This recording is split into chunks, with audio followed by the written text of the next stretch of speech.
On l'a pris aujourd'hui. La décision a été prise hier.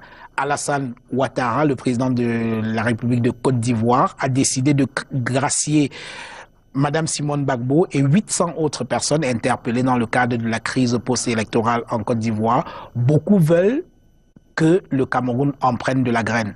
Est-ce que vous diriez pareil? Exactement.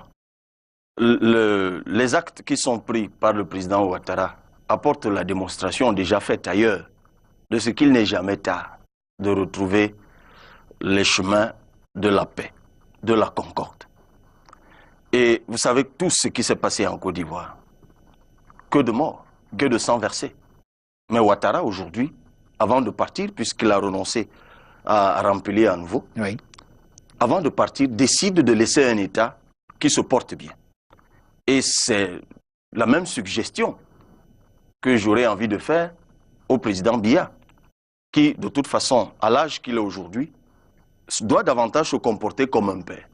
Et quand on est à ce niveau-là de sa vie, quand on a eu la grâce de diriger un pays pendant si longtemps, 36 ans, quand on a eu la grâce divine de vivre aussi longtemps, à la haute responsabilité, 85 ans, comme c'est le cas, je peux me tromper, mais 33, 86, ça fait, je ne sais plus. Oui. Aujourd'hui, le président Biya, je crois qu'il doit davantage être mu par la nature, la qualité de l'héritage qu'il va laisser à ses propres enfants. Je rappelle que son premier fils est mon aîné déjà.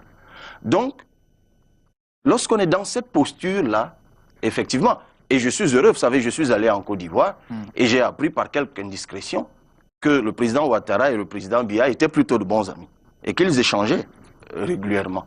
Tant mieux. Donc, je ne doute pas un seul instant que le président Ouattara, si ce n'est pas encore fait, je le leur suggère, qu'il lui en touche un mot, qu'il pense à laisser un pays vivable, un pays dans la concorde, un pays où les uns et les autres se parlent encore. À son âge, on doit pouvoir transcender. C'est pour ça que je disais, plutôt que d'écouter un universitaire qui est dans la verve souverainiste, plutôt que d'écouter un ministre qui peut être mu par des règlements de compte et plus sa volonté de domination ou de dominateur, lui, il doit jouer le rôle de rassembleur. C'est ce que je lui suggère, de jouer véritablement son rôle de père, voire de grand-père. Vous lui demandez là de faire des compromis. L'en croyez-vous capable? Mais bien sûr, il en a déjà fait par le passé.